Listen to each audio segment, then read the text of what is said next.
तर काल आपण सजुरीची रेसिपी पाहिली होती आणि त्याच्यासोबतची वडीची रेसिपी बोललं होतं नेक्स्ट पार्टमध्ये बघूयात. तर आज आपण तीच वडीची रेसिपी बनवतो जी बुत्तीसाठी म्हणून सजुरीसोबत दिली जाते. म्हणजे नवीन नवरी असेल तर तिच्यासोबत बुत्ती म्हणून देण्याचा प्रथा असते, तर त्यासोबत सजुरी वडी ही असतेच असते. तर आज आपण त्याचीच रेसिपी बघतोय. तर सजुरी तर आपण पाहिली, तर आता त्यासोबतची वडी आपण त्याची रेसिपी बघूयात. तर सगळ्यात आधी तर आपण हे कारळे आहेत तर ते भाजून घेणार आहोत. तर याला कारळे किंवा काळे तिळही बोलतात. तर कारळ्याची चटणी जी भेटते ना, तर त्यासाठी वापरलेले हे काळे तीळ असतात. तर आपले पांढरे तीळ, काळे तीळ ते वेगळे असतात आणि हे तीळ वेगळे असतात. तर हे अगदी सुपर मार्केटमध्ये सहज मिळून जातात. तर तेच तीळ आपल्याला घ्यायचे आहेत. स्वच्छ करून मी ते गॅसवर अगदी खमंग भाजून घेतलेत. तर तीळ भाजायला फार वेळ लागत नाही. तडतड वाजायला लागले की बस करायचं, कारण कलर काळा असल्यामुळे ते भाजलेत की नाही लक्षात येत नाही, मग करपू शकतात. त्यामुळे अगदी बस गरम करून घ्यायचं की ते बारीक चांगले झाले पाहिजेत. तर थंड करून घेतलेत आणि त्यानंतर आपल्याला ते बारीकच वाटून घ्यायचं. तर बघू शकता त्याचं कूट रेडी झालेलं आहे. तर आता त्याच्यासोबत आपण बाकी जी सारणाची रेसिपी नंतर बघूयात. आता आपण त्याच्यासाठी लागणारं पीठ बघतोय. तर बेसन पीठ घेतलेलं आहे, ते 4 वाट्या बेसन पीठ घेतलं आहे आणि त्यामध्ये अगदी अर्धी वाटी आपल्याला गव्हाचं पीठ घालायचं आहे. त्यानंतर मिरची पावडर, तर ही घरी बनवलेली मिरची पावडर आहे. सुक्या लाल मिरच्या मीठ घालून फक्त वाटलेली आहेत, तर ती घातली आहे तिखटपणासाठी. थोडीशी झणझणीतच असते ही वडी. आणि त्यानंतर कश्मीरी लाल मिरची पावडर थोडी घातली आहे ती कलरसाठी. त्यानंतर चवीनुसार मीठ घालायचे. हे सगळं एकजीव करून घ्यायचं आहे आणि तेलाचं मोहन घालायचे. तर 2 चमचे तेल घालणार आहे. तर हे कच्चंच मोहन घालायचं आहे आपल्याला, ते काय गरम वगैरे करून घ्यायचं नाही आहे. आणि हे माझी आई रेसिपी बनवते, तर ती कोणतंही प्रमाण असं मोजून वगैरे घेत नाही, हाताचंच तिचं प्रमाण असतं आणि अगदी परफेक्ट होतं. तर आता हे सगळं मिक्स करून झालं आहे आणि त्यानंतर आता थोडं थोडं करत पाणी घालून हे पीठ मळून घ्यायचं आहे. पण पीठ मळत असतानाच लक्षात आलं की त्यामध्ये हळद घालायची राहिली होती. तर नंतर ती हळद घातली. तर बेसन पिठाला तसा तर पिवळा कलर असतो, पण अजून थोडासा कलर यावा म्हणून अर्धा चमचा हळद घातलेली आहे. आणि हे सगळं एकजीव करून आता पाणी थोडं थोडं करत घालून आपल्याला याचा गोळा मळून घ्यायचा आहे. तर जास्त पाणी घालायचं नाही आहे आधीच, कारण हे बेसन पीठ आहे तर ते लगेच पातळ होतं. तर आपल्याला याचं अगदी गव्हाची कणिक आपण कशी मळतो त्या टाईपमध्ये कणिक मळून घ्यायची आहे. तर त्यामुळे थोडं थोडं करतच पाणी घालायचं आहे आणि आता हे छान असं पीठ मळून घ्यायचं आहे. तर बघू शकता आता आपलं हे पीठ मळत आलं आहे, त्याला कलरही चांगला आला आहे. थोडंसं मी खाऊन बघितलं, तिखटपणाही अगदी व्यवस्थित आहे. थोडंसं चढतंच म्हणजे तिखट असावं, छान लागतं तसं. आणि अशा प्रकारे आपली ही कणिक मळून झाली. आता आपण सारण बनवूयात. तर कारळ्याचं कूट तर आधी करून घेतलं आहे. त्यानंतर हे खोबरं आहे, तर हे सुकं खोबरं आहे ते किसून घेतलं आहे आणि लसूण भरपूर आहे, म्हणजे 1 वाटी लसूण बारीक कुटून घेतलेला आहे खलबत्त्यामध्ये. तर आता ते सारण बनवायचे. तर आपण कारळ्याचं कूट जेवढा घेणार आहोत तेवढंच खोबरं घ्यायचं आहे किसून आणि त्यामध्ये अर्धी वाटी तरी म्हणजे लसूण घालायचं आहे. तर हे जे आपण सगळं जे कारळ्याचं कूट बनवलं त्यातल्या अर्ध्या प्रमाणाचं आपण बनवतो आहे. तर त्यासाठी अर्धा वाटी लसूण, एक खोबऱ्याची वाटी किसून घेतलेली आणि साधारणतः 1 वाटी 1 ते 1.5 वाटीच्या अंदाजे आपल्याला कारळ्याचं कूट घ्यायचं आहे. आणि हे सगळं आधी छान हातानं मिक्स करून घ्यायचं आहे.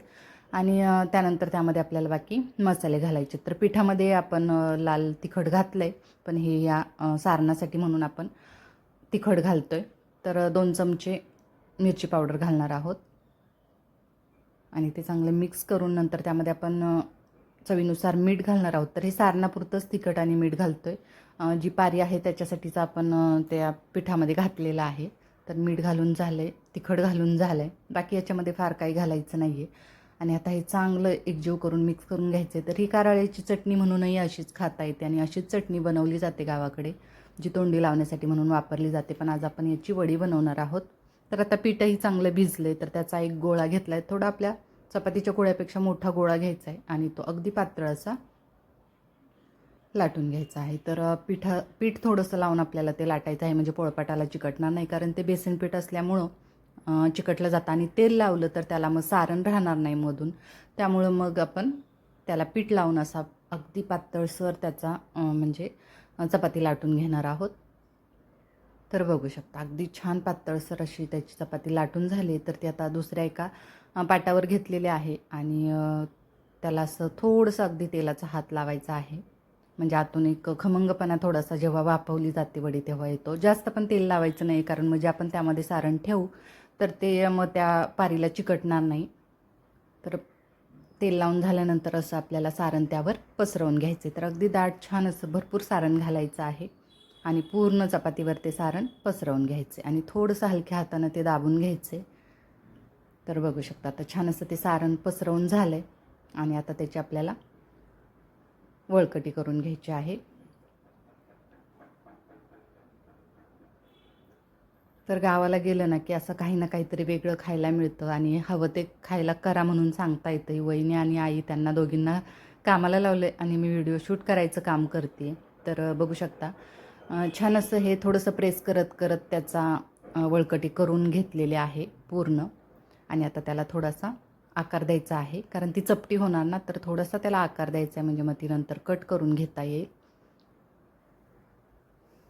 बघू शकता अगदी हलक्या हातानं हे असं चांगलं दाबून घ्यायचं आहे म्हणजे त्यातलं सारण पडतही नाही, चांगलं त्या म्हणजे पारीला चिकटून राहतं आणि त्याला आकार पण छान येतो. आणि आता त्याचे आपण ज्याप्रमाणे वडी वगैरे कट करतो त्या टाईपमध्ये आपल्याला हे कट करून घ्यायचं आहे आणि एका चाळणीमध्ये घेऊन ते आपल्याला वाफवून घ्यायचे. तर मोठ्या आकाराची गावाला चाळण आहे तर त्यामध्येच हे वाफवून घेणार आहोत.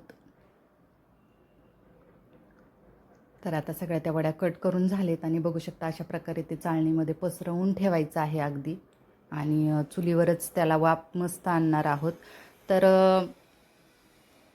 एक एक करत अशी आपण वडी त्यावर ठेवणार आहोत. अगदी पूर्ण चिकटवून वगैरे नाही ठेवायची म्हणजे चिकटणार नाहीत. तशा तर नाहीत चिकटत एकमेकांना. जशा त्या वाफवल्या जातात ना तशा त्या अगदी सुट्ट्या मोकळ्या होतात आणि चिकटपणा त्याचा पूर्णपणे निघून जातो. तर आता दाखवते मी तुम्हाला एक जवळून की अगदी त्याला आतून कसे लेयर्स आलेले आहेत आणि अगदी छान असे लेयर्स पण त्याला दिसत आहेत आणि चवही तितकीच अगदी खमंग येते. तर आता त्या वाफवून घ्यायच्या आहेत. अशा प्रकारे आपल्या सगळ्या वड्या करून तर रेडी झालेत आणि आता त्या वाफवायला ठेवायच्या आहेत. तर आधी जेवढ्या त्यामध्ये बसतील तेवढ्याच ठेवायच्यात, नंतर मग त्या परत दुसऱ्या ठेवायच्या आहेत.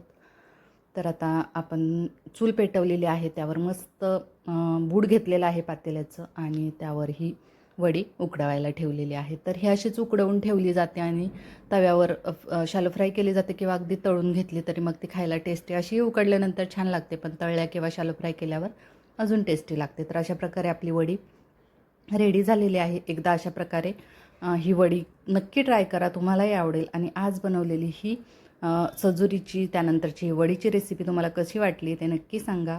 तसेच आपल्या चॅनलला कनेक्टेड राहा. चॅनलवरच्या रेसिपीज जर तुम्हाला आवडत असतील तर आपल्या चॅनलला लाईक, शेअर आणि सबस्क्राईब नक्की करा. थँक्यू.